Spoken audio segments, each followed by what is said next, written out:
Akhlak dalam bahasa Arab berasal dari kata khuluq yang berarti tingkah laku, perangai, atau tabiat. Secara terminologi, akhlak adalah tingkah laku seseorang yang didorong oleh sesuatu keinginan secara mendasar untuk melakukan suatu perbuatan. Akhlak kepada Allah. Yang pertama yaitu takwa. Takwa adalah memelihara diri dari siksaan Allah dengan mengikuti segala perintahnya dan menjauhi segala larangannya. Atau ringkasnya yaitu mengikuti perintah Allah dan menjauhi segala larangan yang sudah ditentukan. Makna asal takwa adalah memelihara diri, dan diri tidak perlu pemeliharaan kecuali terhadap apa yang ditakuti, dan yang paling ditakuti adalah Allah Ta'ala. Maka seseorang yang bertakwa, dia akan berhati-hati sekali menjaga segala perintah Allah supaya ia tidak meninggalkannya, dan berhati-hati menjaga larangan Allah supaya ia tidak melanggarnya hingga ia selamat hidup dunia dan akhirat. Yang selanjutnya adalah cinta dan ridho. Cinta adalah kesadaran diri, perasaan jiwa dan dorongan hati yang menyebabkan seorang terpaut hatinya pada apa yang dicintainya dengan penuh semangat dan kasih sayang. Bagi seorang mukmin, cinta pertama dan utama diberikan kepada Allah, karena Allah lah yang menciptakan alam semesta, yang mengelolanya semuanya. Itu ada di surat Al-Baqarah ayat 165. Selanjutnya, sejalan dengan cinta pada Allah, seorang mukmin akan mencintai Rasul dan jihad di jalannya. Itu juga ada di surat At-Taubah ayat 24. Dan selanjutnya, cinta pada Allah juga konsekuensinya adalah mengikuti semua yang diajarkan oleh Rasulullah. Itu ada di surat Ali Imran ayat 31. Etika berikutnya yang harus dilakukan seorang muslim terhadap Allah Subhanahu wa taala adalah ridho terhadap segala ketentuan yang telah Allah berikan pada dirinya. Seperti ketika ia dilahirkan baik dari keluarga yang berada maupun keluarga yang kurang mampu, bentuk fisik yang Allah Subhanahu wa taala berikan padanya atau hal-hal lainnya. Karena pada hakikatnya setiap muslim senantiasa yakin terhadap apapun yang Allah berikan kepadanya, baik yang berupa kebaikan atau berupa keburukan. Seorang muslim juga harus bersikap ridho dengan segala aturan dan keputusan Allah. Ia dapat ridho karena ia mencintainya. Dengan cinta ia mengharapkan ridhonya, dengan ridho ia mengharapkan cintanya. Yang selanjutnya yaitu ikhlas. Ikhlas menurut etimologis berasal dari kata kholasa yang berarti bersih, jernih, murni, atau tidak bercampur. Menurut terminologis, ikhlas adalah beramal semata-mata mengharapkan ridho Allah Subhanahu wa taala. Di sini ada 3 unsur keikhlasan, yaitu ada yang pertama niat yang ikhlas, yaitu ikhlas an-niat. Yang kedua beramal dengan sebaik-baiknya, itqan al-amal. Dan ketiga pemanfaatan hasil usaha dengan tepat, jaudatu al-ada. Dan selanjutnya keutamaan ikhlas ada 4. Yang pertama, hanya dengan keikhlasan semua amal akan diterima oleh Allah. Yang kedua, seorang muslim tidak sombong jika berhasil dan putus asa jika gagal. Tidak lupa diri jika dipuji dan mundur jika dicaci. Yang ketiga, lawan dari ikhlas adalah riya, yaitu memperlihatkan pada orang lain kebaikan yang dilakukannya. Riya akan menghapus pahala amal seseorang, dan Rasulullah menamakannya dengan syirik kecil. Selanjutnya yaitu orang yang riya tidak tahan menghadapi tantangan dan hambatan dalam beramal. Ia akan cepat mundur bila tidak ada yang memuji, dan jika dipuji ia akan sombong dan lupa diri. Yang selanjutnya yaitu khauf dan roja. Khauf takut, dan roja harap adalah sepasang sikap batin yang harus dimiliki secara seimbang oleh seorang muslim. Karena dominasi khauf menyebabkan pesimisme dan putus asa, sedangkan dominasi raja menyebabkan lalai dan merasa aman dari azab Allah. Khauf didahulukan dari raja karena mengosongkan hati dari sifat jelek, menuntut seseorang untuk menghiasi hati dengan sifat baik yang dengan beramal.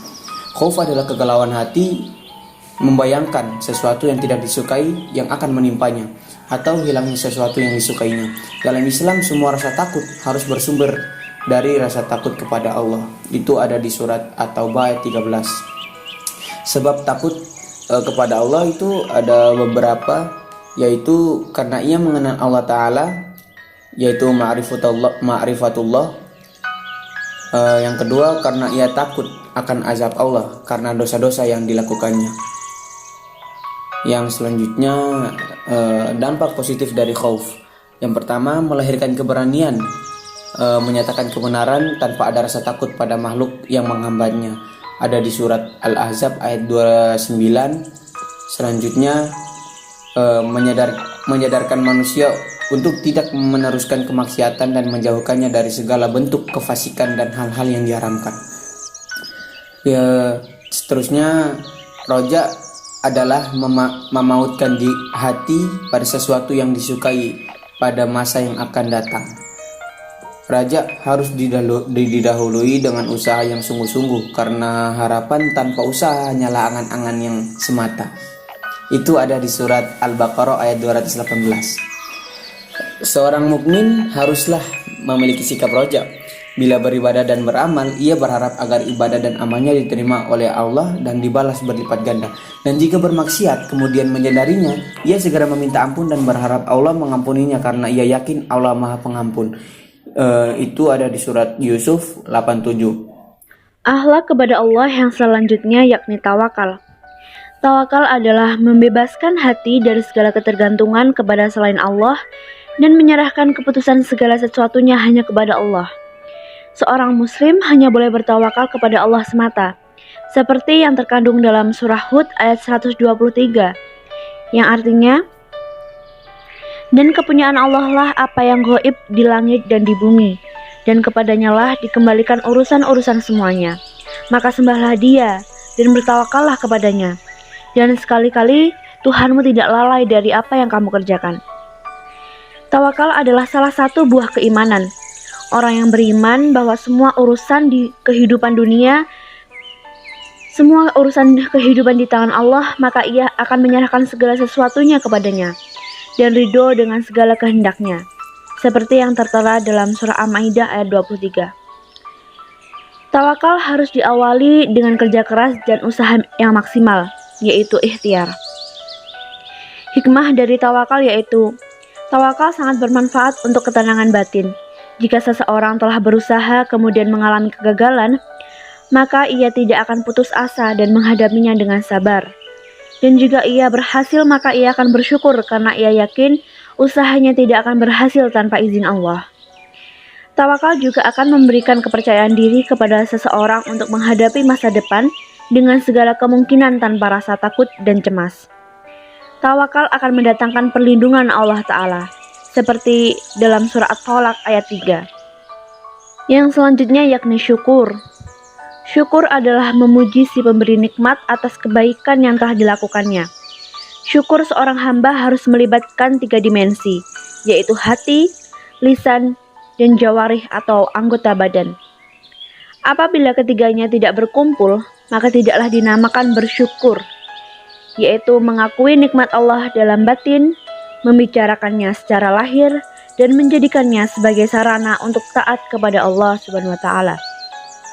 Allah Ta'ala memerintahkan kaum muslimin untuk bersyukur bukan untuk kepentingan Allah, melainkan untuk kepentingan manusia itu sendiri, seperti dalam surah Luqman ayat 12. Yang selanjutnya yakni muraqabah. Muraqabah berasal dari kata raqabah, yang berarti menjaga, mengawal, menanti, dan mengamati atau mengawasi. Adapun maksud muraqabah adalah kesadaran seorang muslim bahwa dia selalu dalam pengawasan Allah Ta'ala. Kesadaran akan adanya pengawasan Allah Ta'ala lahir dari keimanannya bahwa Allah dengan sifat ilmu, basar, dan sama' mengetahui apa saja yang dia lakukan, kapan saja, dan di mana saja, seperti yang ada dalam surah An-Nisa ayat 1. Muraqabah yang paling tinggi adalah ketika seseorang beribadah kepada Allah, bersikap seolah-olah ia dapat melihatnya, sekalipun ia tidak dapat melihatnya, maka ia yakin bahwa Allah pasti melihatnya, atau sikap ihsan. Yang terakhir yakni taubat. Taubat berasal dari kata taba yang berarti kembali. Orang yang bertaubat kepada Allah adalah orang yang kembali dari sesuatu menuju sesuatu, dari sifat tercela menuju sifat terpuji. dari larangan menuju perintahnya, dari maksiat menuju taat, dari yang dibencinya menuju yang diridhoinya. Seperti dalam surah An-Nur ayat 31. Tidak ada kata terlambat untuk bertaubat. Sedangkan ada 5 dimensi taubat. Yang pertama yakni menyadari kesalahannya. Yang kedua, menyesali kesalahannya.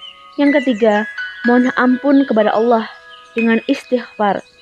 Yang keempat, berjanji tidak akan mengulanginya. Yang kelima, menutupi kesalahan masa lalu dengan amal soleh.